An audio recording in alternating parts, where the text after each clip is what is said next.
Yikes! My stomach hurts, it's killing me, help! When I arrived at my in-laws' place, my husband started overacting in pain. It obviously looked like he was faking it.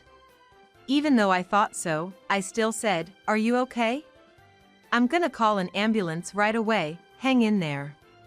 As I said this, my mother-in-law interjected, "Taking him to the hospital will be faster than waiting for an ambulance. Take him yourself." No way, if it were really serious with my husband, you'd definitely call an ambulance. They seemed to be trying to get me out of the house by any means necessary. But too bad for them. Ignoring my mother-in-law and husband, I headed for a suspicious closet. Because you see, my name is Jessica Taylor, I'm 36 years old. Just a very ordinary, average housewife that you'd find anywhere. Well, that was until just a short while ago. Today, I want to share with you a somewhat tragic, but also kind of funny story that this very ordinary housewife got wrapped up in. I've always been utterly average without any particular talents. Sure, I'm a bit outspoken and tend to say what's on my mind right away, but I've had a fair number of boyfriends in the past. However, they were all sort of inertial relationships during my student days, and for nearly a decade since becoming a working adult, I hadn't been involved with any men.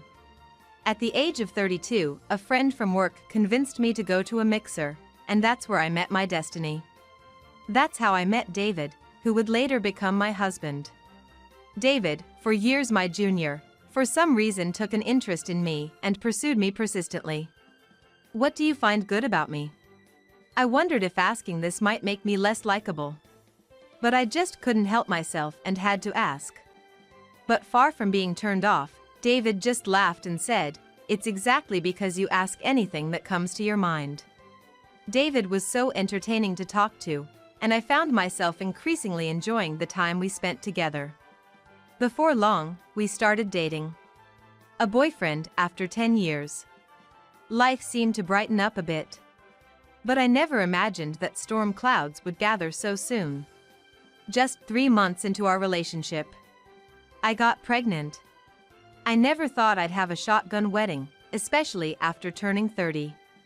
But when I told David, he said, "My kid?" That's kind of exciting, and was genuinely happy, so we decided to inform both families about our marriage. My parents welcomed us with open arms, as if they had been eagerly waiting for this moment, but as soon as we visited David's family home, I immediately got a taste of my mother-in-law's sarcasm. I knew that David's parents had divorced due to his father's infidelity when he was in middle school. I had heard he and his mother had lived alone since then, so I wasn't expecting a warm welcome. I was somewhat prepared, but the assault from my mother-in-law was beyond my imagination. As I introduced myself, she glanced at me and then the interrogation began. "How old are you, Jessica?" 32 years old. "Really? You're 4 years older than David? Which university did you attend?" "I went to the local state college." "Eh? Isn't that a bit of a low-tier university?" It seems like I'm consistently failing to meet my mother-in-law's expectations. Every time she hears my answer, she lets out a heavy sigh. Having raised David single-handedly, maybe her image of the ideal daughter-in-law has become a bit too lofty? But even seeing that, David just chuckles and says, well, not taking it seriously. Nevertheless, in the end, we got married in a sort of it-can't-be-helped manner. With this, it feels like I'm not exactly welcomed by my mother-in-law, and it seems like I can't rely on David either. I wonder if I'll be able to get along with my mother-in-law from here on out. Right after getting married, I'm burdened with these worries. Of course, my prediction was spot on. There was never a warm relationship between me and my mother-in-law. But it's not like we're living together. I thought as long as we keep a reasonable distance, there shouldn't be a problem. In the midst of all this, I gave birth to a healthy baby girl, Anne.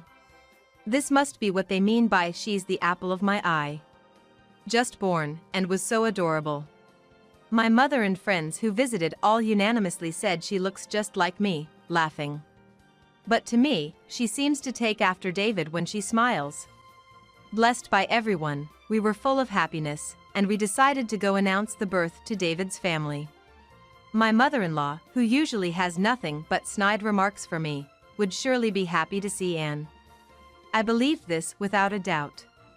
However, the words my mother-in-law uttered at her house were beyond my imagination. She barely glanced at Anne and said, "What's the point if the child's a girl?" And that's exactly what she said to me. I was left speechless by her comment, and to add insult to injury, she continued, "What's the use of a woman who can't produce an heir? Such a useless girl. That's why I dislike women with low education," she exaggerated with a sigh. Education has nothing to do with the gender of a child. Fuming, I retorted to my mother-in-law, "David's just a regular office worker, you know? There's no legacy to inherit in that." "Ma'am, just what era are you living in?" I spoke my mind. Then, glaring at me, she retorted, "Huh? Are you talking back to me? It's unheard of for a daughter-in-law to talk back to her mother-in-law. Has my mother-in-law been time-warped straight from the 50s or something?" But I figured any more words would be lost on her, as if she were stuck in a bygone era all by herself. Desperately wanting support, I glanced at David, but he seemed oblivious to our exchange. And to my dismay, after looking at Anne, my mother-in-law said, "This child really does look like Jessica. I'm worried about her future," and she sighed yet again. If she looked like David, even being a girl, she might have had a chance, but with that face. Hoping David would respond, he just chuckled and said, "Mom, that's a bit much. To have his wife and daughter belittled by his mother and for him to feel nothing." Fed up, I declared to them, "This is ridiculous. I'm going to raise and to be someone who isn't deceived by appearances like faces or educational background." With that, my mother-in-law clicked her tongue and said, "Humph. Such arrogance from someone uneducated. Besides, is this child really David's? Doubtful." She went as far as to say that. And with that, we left David's family home amidst a hostile atmosphere. When we got home, I pleaded with David that if his mother is going to mock me and with outdated remarks, at least he should defend us at the moment. But David started to take his mother's side, saying, "Mom just wants to say what she wants, why don't you just let her be? It's not something to get so worked up about." To my surprise, David started taking his mother's side. And then he coldly said to me, "If you dislike my mom so much, from now on, I'll go back home alone when there's business there." That's fine. 3 years have passed. My relationship with my mother-in-law hasn't improved, and I only make appearances at David's family home for holidays like Thanksgiving and Christmas. But recently, David has been going back to his family home quite often. He used to go alone frequently before, but not as much as recently. It was at most once a month. But now, it seems like he's heading there almost every week. There are even days when David comes home from work during the week and has dinner at his parents' place. I get it, his parents' house is fairly close by. It's about a 30-minute drive if you have a car. But if you're coming from David's company to his folks, you have to pass our house on the way. Why on earth would he go out of his way to pass our place just to have dinner there? Unless something's up with his mom? That would be a concern. So I asked David, "You've been hanging out at your mom's a lot lately. Is something going on with her? If so, I'm worried, I'll come with you." He started to panic all of a sudden. "Huh? Mom? No, nothing's wrong. She's totally fine. So Jessica, you don't need to come, okay? Why are you freaking out? If she's fine, then good." But I felt something was off seeing David flustered like that. Once you start doubting, everything he does starts to look suspicious. I never questioned anything before, but now that I think about it calmly, there are weird things. David always has his phone with him, even when he goes to the bathroom or takes a shower. When did that start? Was he always like that? And he's been using cologne a lot, especially when he goes to his parents' place. He makes sure to wear it every time. Why would you wear so much cologne just to meet your mom? That's a bit strange, isn't it? Concerned, I talked to a friend, and she was like, could it be an affair? Why don't you check it out? I have a friend who's a PI. No way, hiring a detective is a bit much, right? But when she mentioned it was a friend of a friend, it suddenly seemed less intimidating. Maybe just a trial, to have a little investigation? I suggested. My friend got in touch with her PI buddy, and I got an okay in no time. If there's no evidence of cheating, it's free. And if they find something, you get the friend price, she said. I'd never thought I'd be visiting a detective's office in my life, but out of curiosity, I went there with my friend. Just to check, nothing serious. There's no way David could be cheating. I truly believed that. But reality can be cruel. A few weeks later, my friend called me to the detective's office, where I learned the shocking truth. David was cheating. With a nurse 10 years younger than me. Some woman named Natalie Young. This must be some kind of mistake, right? I couldn't accept it right away, but the detective looked apologetic and said, it's all true. Here's the proof. And he showed me a pile of evidence, including photos. To my astonishment, there were even pictures of David and his mistress holding hands, entering his parents' home. Why would they be entering his folks' place so cozily? Does his mom approve of this affair? Does a mother who condones cheating even exist? I was deeply shocked, but over time, that shock turned into anger. David had no idea I knew about his affair. This weekend my mom said she needs help with something, so I'm gonna head over. He told me cheerfully as he set off to his parents' place. He's probably meeting his mistress again. Knowing this might happen, I left and at my parents' and checked my location to meet up with the friend who'd been following David. Turns out, David had already met up with his mistress and they'd entered his parents' place together. I rushed to his folks' house and met up with my friend. After watching for a while, I got a call on my cell phone. I decided to push the doorbell. Hi, it's Jessica. I haven't been around for a while. I heard David was here today, so I thought I'd come to see everyone too. When I said that, his mother sounded flustered. Oh?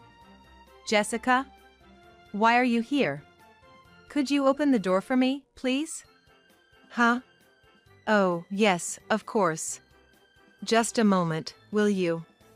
Usually, she would race to the door and, with feigned surprise, retort with something like, you never come by, and now all of a sudden, what do you want? But today, something was clearly off. Because she wasn't opening the door right away, I kept pressing the doorbell and started pounding on the front door, calling out, can you open the door, please? Is something wrong? This is serious. Should I go around to the back door? Seemingly worried that I might actually go around to the back, my mother-in-law asked with reluctance, Jessica, is something the matter? And finally opened the front door. Something is definitely up, I thought, as I brushed past her and declared with triumph, just popping in, as I entered my in-laws' house. In the living room, David was also looking flustered and asked, it's rare to see you, Jessica, is something wrong? No, not really. While saying this, I looked around the house. Then, I noticed a pair of women's earrings I had never seen before lying in front of the closet. Without hesitation, I made my way toward the closet when suddenly David cried out, ouch, ouch, ouch, this is bad, my stomach hurts, it's agonizing, help me. And he started to curl up on the floor in pain. Come on, it has to be an act. And then, my mother-in-law exaggeratedly exclaimed, what? David, are you all right? I knew you weren't feeling well. Turning to me, she continued, Jessica, David has been having stomach issues for a while now. We should take him to the hospital. Oh, that's news to me. Thinking this to myself, but finding the situation slightly amusing, I decided to play along with their charade. Really? Is he okay? I joined in, feigning concern. Just hang on. I'll call an ambulance right away. At this, both mother-in-law and David exclaimed in unison, "An ambulance." Like mother, like son. They were quite the duo. I had to struggle not to burst out laughing. But the two of them were too preoccupied to notice my reaction. "We can't wait for an ambulance. Jessica, you must rush David to the hospital." "No. If it's really an emergency, we should actually call an ambulance." She probably didn't even realize what she was saying. She just wanted me out of the house, that's all it was. Unable to contain my laughter, I ignored them and, as I opened the closet, said, "Maybe we should get a nurse to check on him first?" "Oh, but wait, if it's orthopedics, that's a different specialty, isn't it?" As I spoke, a woman emerged from the closet with a smile. "That's true. Maybe I should take a look first." David's mistress, Summer, showed up. Taking Summer by the hand, I said, "Sorry to keep you cramped up in there." To which Summer replied with a smile, "Oh no, not at all, I'm fine." My mother-in-law, witnessing all this, murmured with an expression as if the world had ended, "Why?" The thing is, I had received a report from a private investigator suggesting that Summer might not be aware that what she was engaged in was an affair. So, I had approached her beforehand. Indeed, as the detective guessed, Summer believed that David was a divorced single man. At first, Summer was disturbed and flustered, but when I told her that I was thinking of taking revenge, she offered to help. Looking at David and his mother now, they were both hanging their heads in shame. Slamming the investigation report I had received from the detective on the table in front of them, I demanded, "Care to explain this?" The two of them remained silent, offering no explanation. Then, Summer spoke up, "Allow me to explain." According to her, my mother-in-law was the one who had orchestrated the meeting between her and David. At the beginning of the year, my mother-in-law had sprained her ankle and had been visiting the orthopedic clinic where Summer worked. She had taken a liking to Summer, a young and pretty nurse, and had introduced her to her son, David. At first, Summer was hesitant, but her mother-in-law insisted, telling her that David's previous wife had betrayed him and run off with another man. She said David was deeply hurt, a story Summer had been told. Because the mother-in-law was so persistent, and her colleagues at the nursing station also said, "He's had it rough, just meet him once," Summer was persuaded to meet David. But once Summer met David, she found his stories interesting, and as they went out for meals several times, she began to want to support this once married, wounded man, and their relationship developed from there. Summer turned to me and said, "As I told you the other day, I'm truly sorry. I'll pay the alimony. I'll do anything." She apologized like that.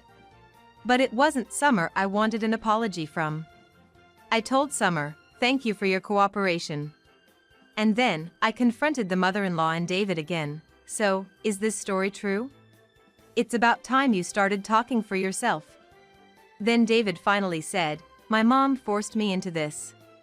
Well, I am a man, and, you know, Summer is young and cute, right? But I never intended to betray you, Jessica. Really. Mom said she'd make sure you wouldn't find out. When will this guy stop blaming his mom and running away?" Apparently, the mother-in-law thought the same thing, because she said, "David, you seemed happy enough meeting with Summer. Don't put all the blame on me, that's cowardly."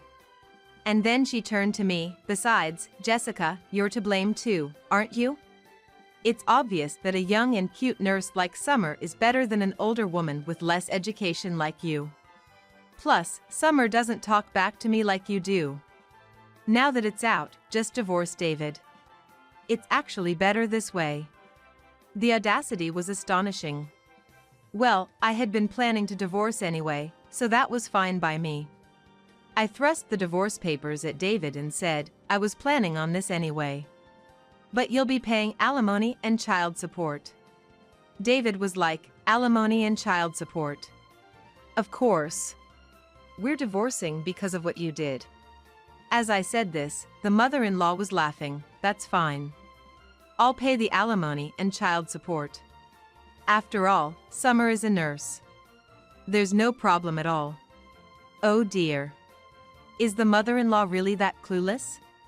When I looked at Summer, it seemed she felt the same as I did. Summer confronted the mother-in-law. It seems like you're making it sound like David and I are going to marry, but I have no such intention.